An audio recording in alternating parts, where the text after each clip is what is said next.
Hello, everyone. This is my second attempt at recording one of my podcasts with video. So here we go. I want to know how things are in your world. Everyone I've talked to recently has been having issues with time. Are you kind of the same way? And what I mean by that is they say things like, I don't know where it goes. I have a hard time keeping track of it. Doesn't it sound kind of elusive or unmanageable, this time? It seems to be stressing people out, and they either can't get enough of it or don't know where it went. But what's also true is when we have too much time, we often misuse it or we waste it. So that's what I'm thinking about. I might do a mini workshop on it and teach you how to bend time in your favor and how to manage and use your time more effectively. So let me know how many of you would be in on that, because I'll make it as easy as possible for you to get really good results with your time. Message me if you like that idea. I think I'll let all my monthly members just access it, and all my paid students for this fall class and for the upcoming January class. And for those who can't make it, I'll send a replay, but there'll be some small cost to it for anybody else who wants to join. Undo Redo course right now this week is on week 5 out of 6. It goes by so fast, and it is packed with so much information, and it's distilled and simplified to really only what's essential and what's perfect for you to remember as you problem solve and navigate your relationships and the connection you have with yourself, and having your true authentic voice, being a caregiver, a parent, a teacher, a leader, managing other people. It all comes down to these 6 simple steps.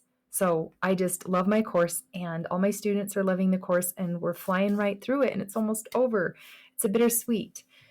We've shifted our minds so much, and we've translated that mind shift into some daily moments and wins that are turning into a little bit of a more win each day, weekly, monthly, yearly, and then pretty soon it just becomes a life shift. So that's where we're headed. And because what we do most really is who we are. We can't say we're anything other than what we're actually doing at the moment, right? If you say, I am a volleyball player, and it was back in high school, like we did that, but like we aren't currently that right now, right? Okay, my prompts are just to the side of this screen, and this is kind of fun. All right. Today we're going to talk about doing it all, right? Needing to do it all, having to get it all done so you can relax and enjoy. Doesn't that sound nice? What if you could do that for yourself? Who wouldn't want to relax, knowing all of it was done? It really sounds wonderful. And it would be a new place for me to arrive, because I've never quite got it, like, quote unquote, all done before. Maybe having it all done is different for everyone. If you asked any of my kids growing up that were playing video games or just enjoying bedroom time or phone time, they would have said, yeah, my chores are all done. So their idea of having it all done was very different than mine. And I would beg to differ, because, the toilet wasn't, in my opinion, and the trash was still there, or the dishes just were still in the same place as before. So what is your definition of having it all done too? How about some things that are harmful if they're not all done, like the turkey that one time, that one year that you guys had that turkey and you cut into it and it's still slippery in the middle? Yeah, some things can harm us if they're not done, right? But for the most part, who decides what gets done and what it means to have it all done? We get to decide. And isn't that nice? We get to have relaxing days more often when we decide that we get relaxing days more often. We can get things more all done to our standard if we're cracking the whip and saying we get it all done. Have you ever said, like, I'm going to go relax for a little bit, but the whole time you were relaxing, something was just pulling at you that you didn't go do yet? I know this has happened to everyone, but it doesn't really allow you to relax because it's still there, right? I'm trying to get us to notice, whether it's in our career or responsibilities at home or other people that we manage, that we're the ones that get to decide what it looks like to get it all done, or to have it done the right way, whether it's like projects, emails, bills, picking things up, wiping things down, organizing, purchasing the food, vacuuming floors, the cutting of the lawn, the snow removal, repairs, broken or worn down things, all this stuff. We decide. Because there are some people in some places in the country that like their houses are just kind of breaking down, but they're the happiest people ever. They can enjoy all day long. They can go to the beaches and the islands and the third world countries, you name it. They're happy. So it's not that our rules, when they're all aligned and all perfect and needing to be done, that's not what makes us happy. Some of you may argue, well, it's obvious what needs to be done, but that's debatable because we know that one person who's a hoarder may never have cleaned in their entire lives and have this little pathway through their home and it's stacked to the ceilings, and that doesn't bother them a bit. They don't obsess over it. And then the other person obsesses morning, noon, and night over all the dust specks that fall on that like dark wood floor or the crumbs, right? Or the hair. It depends on how committed you are to obsessing over what. Having it all done so we can relax punishes ourselves to remain in a state, or me anyways, because I never have it all done, remain in a state that I have to constantly be doing things in order to chase relaxation and happiness and never actually attain it. Just noticing that for myself, like I never actually have it all done. So what does that mean for me in my life? And who's doing that to me? It's rude, right? I'm doing it to myself. We're doing it to ourselves. So while we're here, I want to address this part too, because what about you get it all done and someone comes through that area like a wrecking ball? Like, how dare they do that to you, right? That's awful. I can't believe they would do that. When really it's maybe just like a few crumbs overlooked because they made some toast and a few crumbs fell to the side and they were excited to get back to their movie or their show, or they were hungry and they had to be somewhere. But we act like they're setting fire to the kitchen. We're such drama. Don't we get like so fussy? We're so put out. We're so upset when someone like they got to quit doing this. They need to really, like you can call them back in and make them take care of it or just wipe it up yourself. But that extra drama that we have really isn't necessary. And what I'm trying to do is just either you teach them to have mindfulness about it, or you just clean it up because it's no big deal. But like you get to choose. I'm trying to give you your power back because we all fall like such victim and such hostage to all these situations. So let's just teach them how you like it to be done, or wipe it up real quick because it's like real quick to just like scoop it all into the sink or into the garbage. But it does show to us, our reactions show to us how afraid we are and how committed to our comfort we are. Like we're so afraid of it not being done, or we're so committed to having any little extra work to do. We're so committed to our comfort. And even if they did it by mistake, it's still too much for us. Like, nope. We can learn better communication. You know that, right?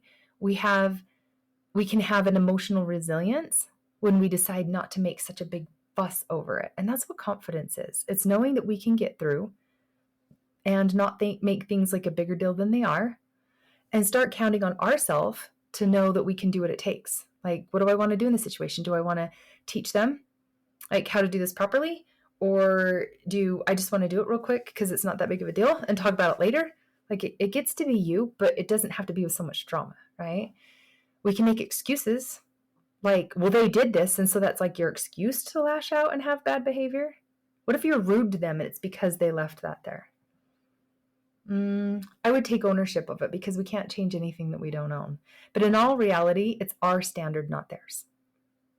That having it that way is our standard and our priority, our obsession, our demand.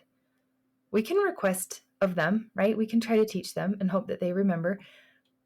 But are you going to do it with making them feel like, how are you going to make them feel how necessary it is? Because you feel like it's so necessary. It's so obvious. Why don't they see? They don't necessarily feel that. How are you going to make them feel what you feel? I don't know. I've yet to have it really work, right? They have their own thoughts about it, honestly. What it sounds like in my head sometimes is when I get blank all done, then I can relax. Then I can enjoy. Or I can't even enjoy until I blank. Or I'll never be calm when blank isn't done. I don't have any time to spend on this other thing if this isn't done. So like I just get in this fit in my mind. If I would have more time for blank if this would just stay done. Like you can kind of get then I can finally take a load off. It's almost like then I'll be happy when this thing is achieved. But then you get there and you're really not ever happy because you think getting it clean makes you happy, and that's not where it comes from.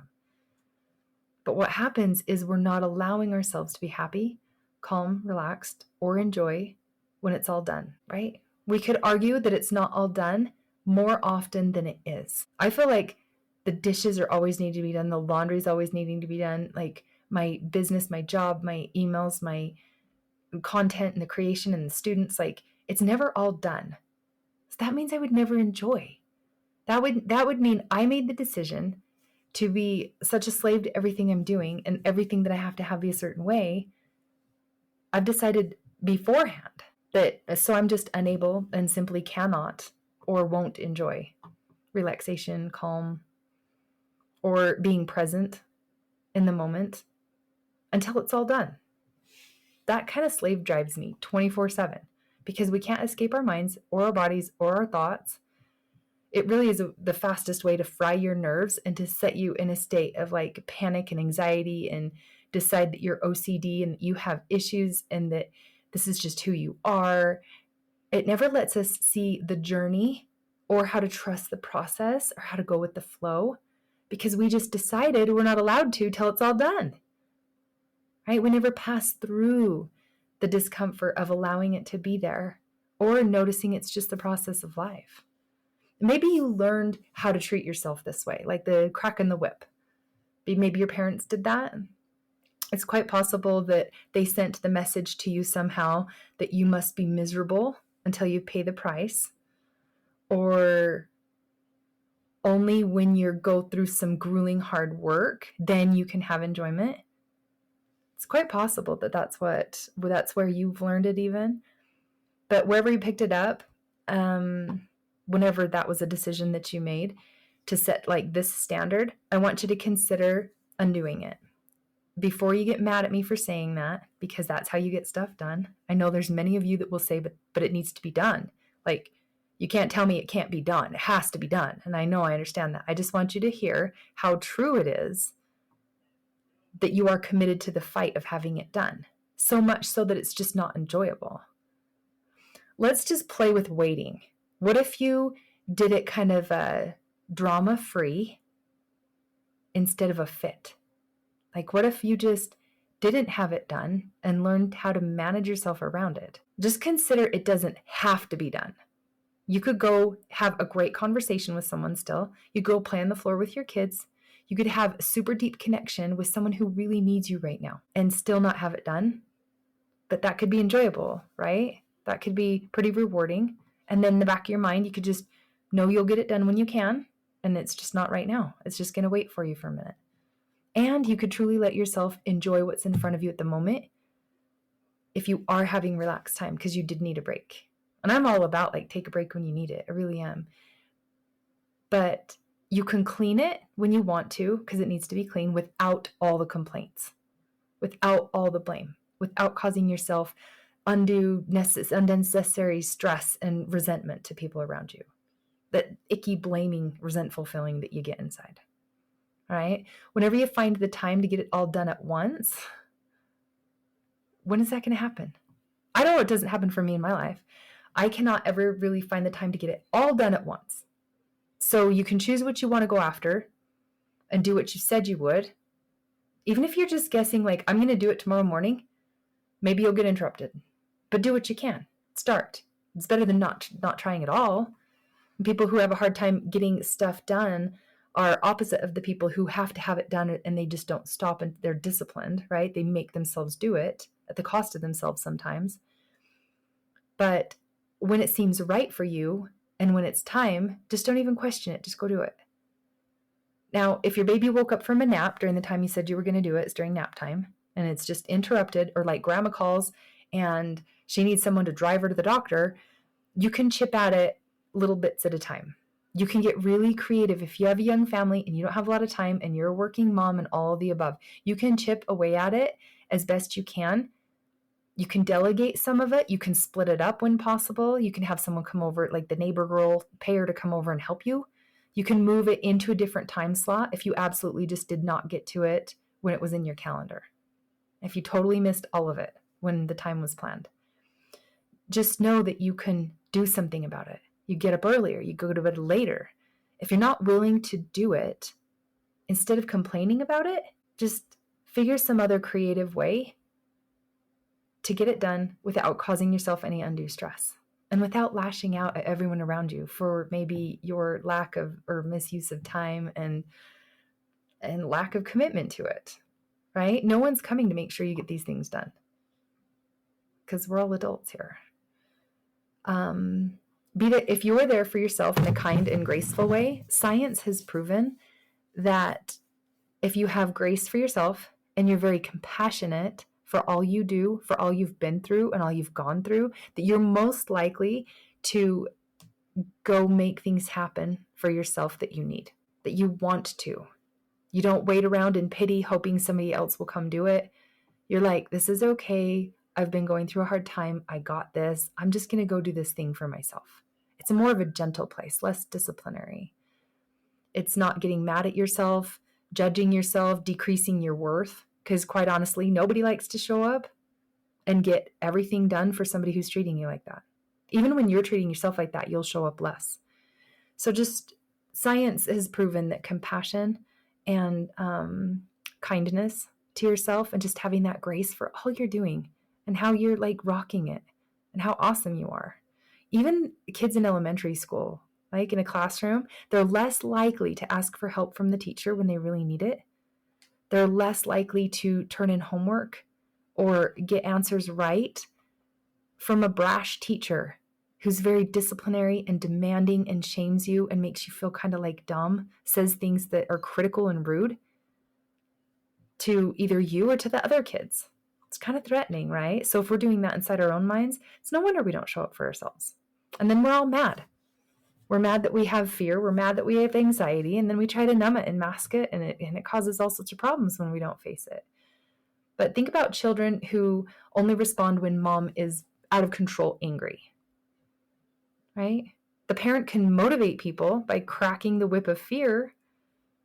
Like I've asked you 5 times now, I'm a screaming banshee, and this is what gets results, right? But it also is not the way the most effective long-term motivation comes from. It's just not. Thinking that we are amazing and capable is where motivation comes from, not from thinking we're dumb and useless and something's wrong with us. So if we have these beliefs where there's something wrong with me and I'm dumb, I'm not capable, I can't do this, I can't do that, I can't remember, I can't get it together, then we're setting ourselves up for that's our identity, and we don't show up really well for someone who thinks that of us. So just remember that, because we're simply just afraid of punishment if we're doing something out of fear. And I just want you to think like, isn't this all interesting? We get to decide because we came up with the rules for our own lives. We've outlined it for ourselves. We make ourselves. We create our own journey. It's like an experiment. And I love that we do, because if we know we made them, we also know we can change them. We're the ones that decided, so we're the ones that get to like undecide. We get to decide when we have relaxed enjoyment. We get to decide how often and for how long, and just give it to ourselves because we've wanted it for so long. We want to enjoy, we want to have peace, we want to end the fight inside of us. There's a lot of things that we want. Wanting's insatiable. It'll never go away. But it's nice to know that it's not dependent on other people, what they didn't do. It's not dependent on what we did do or what we didn't do, what got done or what didn't, whether there's cleanliness or agreement or, no arguments or more money or less money or apologies and perfect health. That part doesn't matter because we get to decide. And I know it sounds complicated, but it's not. We set ourselves free to enjoy whenever we choose. I'm going to enjoy this minute, which means I'm going to do some mind management on things that hold me hostage, right? When we decide those things that drive us crazy and hold us hostage don't anymore, it's and to some light degree, there's some heavy stuff out there that you guys are thinking, but on a lighter tone, like, I'm trying to look at my notes here. Like thoughts like, I should have done the laundry after you've realized you scrolled for a half hour instead. Or I should clean the kitchen. I should be cleaning the kitchen right now when you're on a long talk with your sister. Like that's very disciplinary. Like just enjoy your talk with your sister, right? Just enjoy that you scrolled on your phone for a minute because you actually had a minute to do that. And then own the laundry later. Know that you can fit it in. Have the confidence that you're going to be able to do it and not create all the mind chatter and drama around it. That's the managing part. So instead of being completely content when you choose to relax, you're really wound up about what you're not doing because you chose to relax. And that's the part I want you to kind of let go of. Do whatever it takes to get the chatter in that mind, to turn it down so you can turn the other one up. Otherwise, you're just bullying yourself because you're trying to do something nice and enjoyable and somebody's coming around and like pecking at you and bullying you. You're like the annoying sibling in your own head. So relax, even though the crumbs are on the counter, the laundry is waiting, you didn't cook dinner, so people are just starting to eat cereal. Who cares? Learn how to relax. Don't do it and then be mad at yourself or mad at someone else because they didn't help you, or just keep kicking yourself because you wasted time. Just love your choice. Make your choice and love your choice. It's a lose-lose if you just can't win either way. So you may as well take it easy on yourself. You can get it done because you want to right now, or you can put it in the calendar for some other time that you know you're going to, so it doesn't keep nagging, but you're the one that has to let it go. You're the one that has to take a deep breath and just relax into it. So you can learn how. And if you're a slave to some things and you want to get out of it, and this is making some sense to you and you want that, but you don't know what it looks like in your life, just get on a quick call with me. The first call is always free, and you'll see for yourself how simple it is when we break it down to how you've created it. And once you see how you've created it, you can also see how to kind of tear it apart and create something else that you want. That's the whole undo redo that I'm talking about. And if you thought of anyone while you're listening to this, please go share it with them now, because that's the way heaven works. Heaven works through us to reach each other and to help each other. So I will see you, class, on Monday. Otherwise, right here next week. And I love you all. God bless. Bye.